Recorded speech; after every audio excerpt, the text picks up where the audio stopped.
د کابل په شیرپور کې په یو کور توغندی لګېدلی. طالبان وایي مرګ ژوبله نه لري. په سلامونو مهرکلی کوم که غواړئ چې بشپړ معلومات ترلاسه کړئ نو تر پایه را سره اوسئ. د کابل په شیرپور سیمه کې نن یکشنبه سهار یو توغندی لګېدلی دی.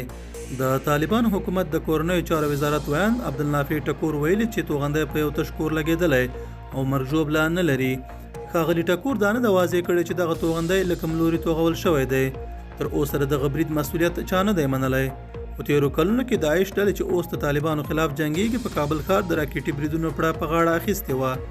یو شمېر ځایي رسنیو او د خواله رسنیو کارکوونکو لیکلي چې پر شیرپور سربیره د مزنګ سیمه کې هم نن سهار چاودنه شوې.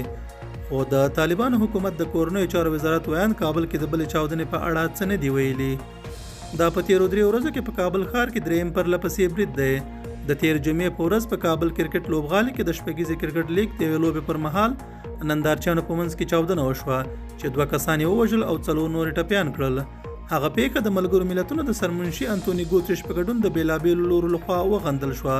طالبانو ویلي د کابل په کرکټ لوبغالي کې چاودنه د لاسي بم له کبله وه او دوی د عاملینو د موندلو هڅه کوي. دا و زموږ نننی چمتو شوی مطلب. تر بیا ښه وخت او ښې چارې.